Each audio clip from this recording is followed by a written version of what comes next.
हम बनाने जा रहे हैं boat neck blouse heavy size का, जो कि 40 साइज़ का है।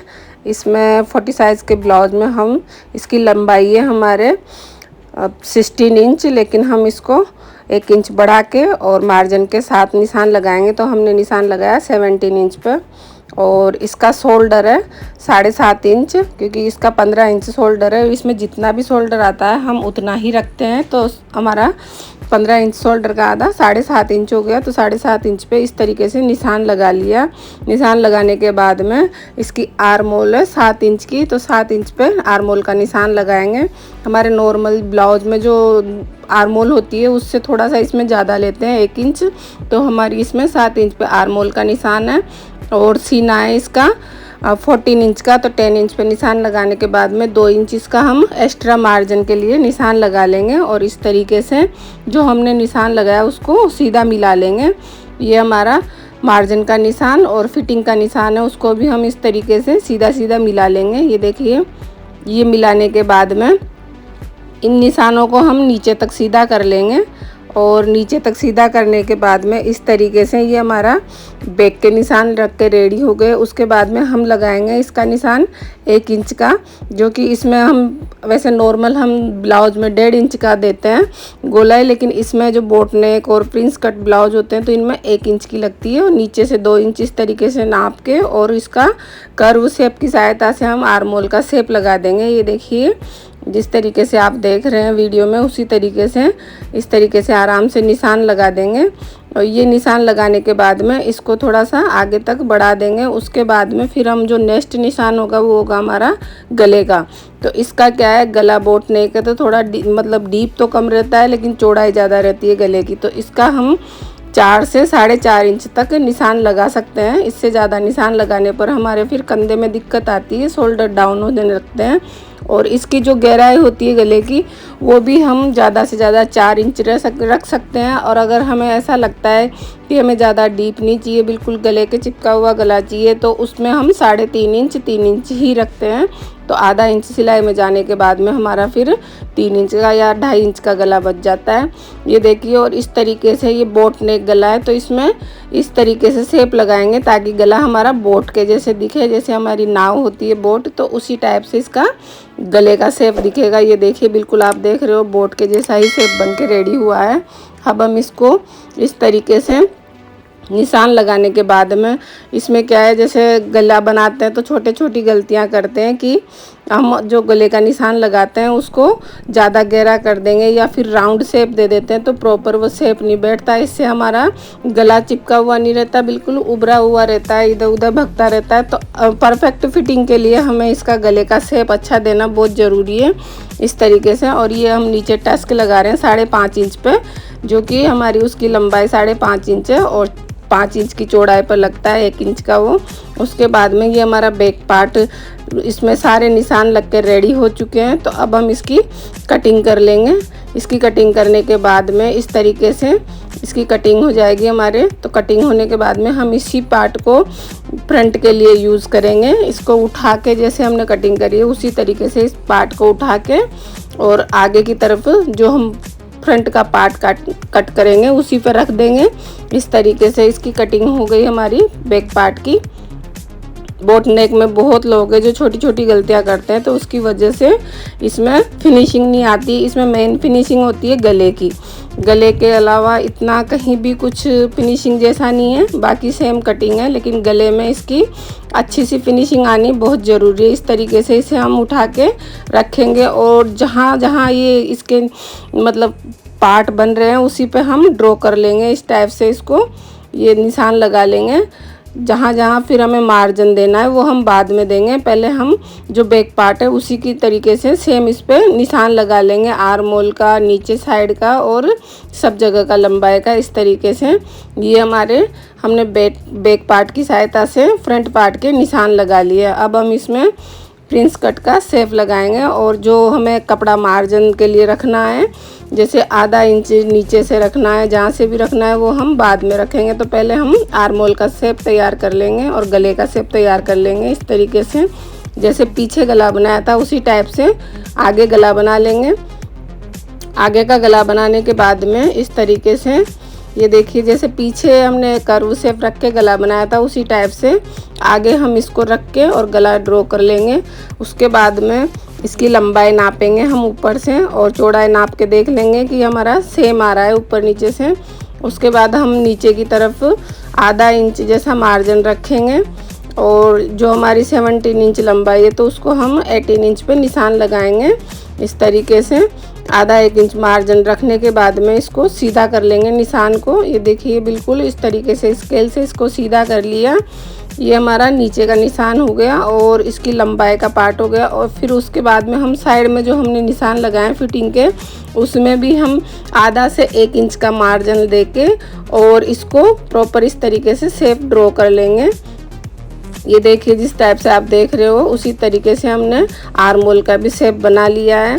और शेप बनाने के बाद में फिर हम इसको इस तरीके से इंच टेप की सहायता से इसका जो प्रिंस कट शेप है उसको देंगे। तो वो हमारा प्रिंस कट का जो मेन निशान है जो कि हमारा टस्क आता है सीने पे उसको हम इस तरीके से माप के और वहाँ पे निशान लगाएंगे। ये देखिए तो इस तरीके से ये हमारा मेन पॉइंट होगा और यहीं से हम प्रिंस कट का शेप लगाएंगे। और इसकी 4 इंच बीच से हम 4 इंच नाप के और इस तरीके से निशान लगा लेंगे।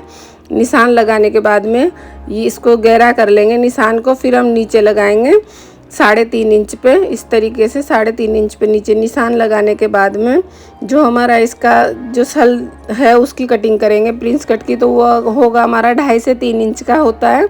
कुछ लोग 2.5 का रखते हैं, कुछ 3 का रखते हैं, बट फिटिंग दोनों में ही बहुत अच्छी आती है। 2.5 में भी अच्छी आती है, 3 में भी अच्छी आती है। फिर नीचे से हम 2 इंच इस तरीके से निशान लगा के उसको सीधा कर लेंगे। सीधा करने के बाद में हम इसको स्केल की सहायता से जो हमने 3 इंच पे निशान लगाया था 3.5 इंच पे उसको हम वो 4 इंच वाले ऊपर के निशान से मेन पॉइंट से मिला लेंगे। और जो इधर साइड का निशान है उसको भी इस तरीके से स्केल से सीधा सीधा मिला लेंगे जिस तरीके से आप देख रहे हो स्केल से। और जो फिर ये निशान मिलाने के बाद में इस निशान को हम ऊपर तक जो हमारा मेन आर्म होल का पॉइंट है वहाँ पे बिल्कुल बीच में मिला लेंगे इसको अच्छी तरीके से। इस तरीके से मिलाने के बाद में आधा इंच दोनों तरफ से इस तरीके से हम निशान लगाएंगे ताकि ये मार्जिन निकलेगा और इसकी वजह से हमारे जो फिटिंग है वो बहुत अच्छी आएगी। आधा इंच निकलने के बाद में फिर हम कर्व शेप की सहायता से जहाँ जहाँ कोने निकले हैं वहाँ पर हम गोलाई का शेप लगाएंगे। ये देखिए इस तरीके से इसको रख के और ये हमारा गोलाई का शेप आ गया। इधर भी इसी तरीके से इसको रखेंगे। इस तरीके से रखने के बाद में और इसी की सहायता से हम इसको गोलाई का शेप दे देंगे। देखिए तो इस टाइप से गोलाई का शेप देने के बाद में ये हमारे दोनों शेप लग के रेडी हो चुके हैं।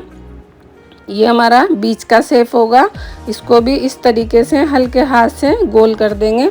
उसके बाद इस निशान को गहरा कर लेंगे चौक की सहायता से।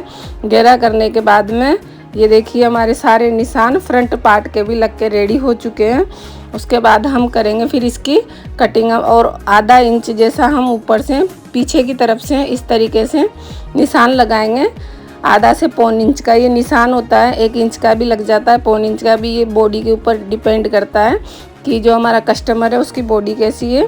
तो इस तरीके से इसको नीचे तक जहाँ पे हमारा टस्क पॉइंट है वहाँ तक मिला लेंगे। इस तरीके से मिलाने के बाद में और इसको जब सल डालेंगे इसमें हम तो बिल्कुल परफेक्ट फिटिंग आएगी। और ये हमारा फिटिंग का निशान हो गया और इसको भी हम सीधा कर लेंगे इस तरीके से। ये हमारे सारे निशान लग के इसके रेडी हो चुके हैं फ्रंट पार्ट के। इसके अलावा हमने जहाँ जहाँ मार्जिन दिए हैं वो सारे निशान हमने रख लिए हैं। जो आर्म होल का शेप है वो बिल्कुल वैसा ही रहेगा। इसमें क्या है कि जब हम आर्म होल का शेप लगाते हैं तो वो उस टाइम लगता है जब ये प्रॉपर सिल के रेडी हो जाता है। तो उसके बाद में आगे के पार्ट में दोबारा से हम आर्म होल का शेप लगाते हैं, क्योंकि सिलाई में हमारा कपड़ा जो इधर उधर होता है उसको हम परफेक्ट फिनिशिंग देने के लिए थोड़ा सा मार्जिन रख के और स्लीव की इसकी आर्म होल की कटिंग करते हैं। तो इसको हम बाद में निशान लगाते हैं। और ये हमारा फ्रंट पार्ट कट के रेडी हो चुका है। तो प्लीज़ आपको वीडियो अच्छी लगी हो तो वीडियो को लाइक कीजिए, चैनल को सब्सक्राइब कीजिए और नए नए वीडियो देखने के लिए कमेंट कीजिए। आपको किस साइज़ में ब्लाउज देखना है, कटिंग देखनी है, वो आप मैसेज कर सकते हैं। इस तरीके से ये हमारा फ्रंट पार्ट कट के रेडी हो चुका है। और इस तरीके से छोटी छोटी गलतियों से बचोगे तो आप बहुत ही अच्छी परफेक्ट फिटिंग के साथ आप ब्लाउज़ बना पाओगे। ये देखिए, ये 40 साइज़ का ब्लाउज है, तो इसमें हमें कटिंग का थोड़ा ध्यान देना पड़ता है। इस तरीके से कट के रेडी हो चुका है हमारा फ्रंट और बैक पार्ट दोनों। अब हम कटिंग करेंगे इन दोनों की कटिंग के बाद में स्लीव की। तो ये हमारा एक तरफ इसको रख दिया है, अब हम स्लीव की कटिंग करेंगे। ये देखिए, ये हमने कपड़ा इस तरीके से बिछा लिया है और इसको अब हम नाप के और फोल्ड कर लेंगे। ये हमारा पूरा कपड़ा है, इसको हम 11 इंच पे निशान लगाएंगे और इसकी 11 इंच तैयार लंबाई है, तो हम इसकी 12 इंच पे निशान लगाएंगे। 12 इंच पे निशान लगाने के बाद में नीचे से हमारा 9.5 इंच पे निशान लगेगा। 9.5 इंच पे निशान लगाने के बाद में हम इसको मोड़ लेंगे और इस तरीके से मोड़ने के फोल्ड करने के बाद में इस पर ये देखिए आगे पीछे की अब कटिंग करेंगे हम इसमें। तो इस तरीके से बिछा के और फिर हम दोबारा से निशान लगाएंगे। ये 12 इंच पे हमारा निशान हो गया, ये हमारा ऊपर का निशान हो गया, 12 इंच पे नीचे का निशान हो गया। इस तरीके से ये निशान लगाने के बाद में फिर हम इस तरीके से और फिर हम निशान लगाएंगे इसमें, इनको सीधा कर लेंगे निशान को। ये देखिए, इस तरीके से स्केल से इसको सीधा कर लिया। उसके बाद में अब हम नेक्स्ट जो निशान है वो लगाएंगे 4 इंच का। इस तरीके से 4 इंच पे निशान लगाएंगे ताकि जो हमारा मेन आर्म होल की गोलाई है वो 4 इंच से देंगे हम इस पे, इस तरीके से। और नीचे ऊपर दोनों तरफ 4-4 इंच पे निशान लगाएंगे। निशान लगाने के बाद में नीचे से 1.5 इंच पे या 2 इंच पे मार्जिन के साथ हम निशान को इस तरीके से शेप लगा देंगे। ये देखिए, इस तरीके से सीधा कर लिया। सीधा करने के बाद में फिर हम निशान लगाएंगे आगे गोलाई का, जो हमारी 8 इंच पे लगेगा। 8 इंच का गोलाई का निशान हो गया। और ये इस टाइप से हमारा 2.5 इंच पे पीछे की तरफ निशान लगाएंगे स्लीव का। और 2.5 इंच पे स्लीव का निशान लगाने के बाद में ये जो आगे का फिटिंग का और मार्जिन का निशान है, इसको हम सीधा कर लेंगे इस तरीके से। स्केल की सहायता से इसको सीधा करने के बाद में हम जो पीछे का निशान है उसको सीधा करेंगे और आर्म होल उसकी शेप कर्व की सहायता से जो आर्म होल का शेप है वो लगाएंगे हम इसमें। इस तरीके से कर्व शेप को इस तरीके से नोक वाली साइड को नीचे रख के और इसको इस तरीके से ऊपर तक मिला देंगे और मिलाने के बाद में निशान ड्रॉ करेंगे। ये देखिए, इस तरीके से निशान बनाने के बाद में इसको नीचे तक सीधा कर देंगे। इससे हमारी जो आर्म होल की फिनिशिंग है, शेप है, वो बहुत ही अच्छा बैठेगा। तो आप छोटी छोटी गलतियां नहीं करोगे तो बहुत अच्छी फिटिंग आएगी। हेवी साइज़ में थोड़ा सा प्रॉब्लम आती है, तो जो कुछ गलतियां इसमें बच गई है जो हम नहीं बता पाए, उनको हम इस ब्लाउज़ की जो सिलाई की वीडियो डालेंगे नेक्स्ट वीडियो, उसमें हम आपको सारे डाउट क्लियर करेंगे। उसमें सब कुछ अच्छे से बताएंगे कि किस तरीके से सिलाई करने से कहीं पे कहीं भी कुछ झोल वगैरह हमारा जो भी मतलब परफेक्ट फिनिशिंग नहीं बैठती वो क्यों नहीं बैठती, वो सारे पॉइंट हम उसमें क्लियर करेंगे। नेक्स्ट वीडियो हम इसकी सिलाई की डालेंगे।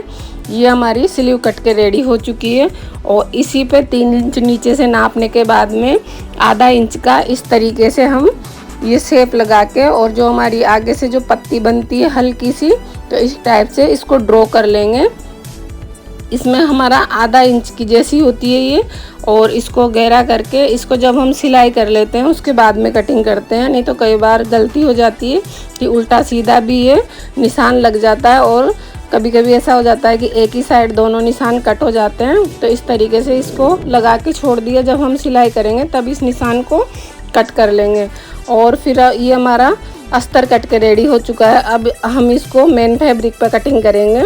तो ये हमारा मेन फैब्रिक है, इसको अच्छी तरह से फोल्ड करके ऐसे बिछा लेंगे। बिछाने के बाद में और इसको रख के पिनअप कर लेंगे। पिनअप करने के बाद में इस तरीके से अस्तर की कटिंग कर लेंगे इसके साथ में। और ये हमारा बैक पार्ट कट के रेडी हो चुका है। ये हमारा फ्रंट पार्ट है। तो प्लीज़ आपको वीडियो अच्छी लगी हो तो वीडियो को लाइक कीजिए, चैनल को सब्सक्राइब कीजिए, और अगर आपको कुछ भी डाउट हो तो आप कमेंट सेक्शन में कर सकते हैं। इस तरीके से इसकी कटिंग होगी। नेक्स्ट वीडियो आपको इसकी स्टिचिंग की दिखाएंगे हम। Thank you.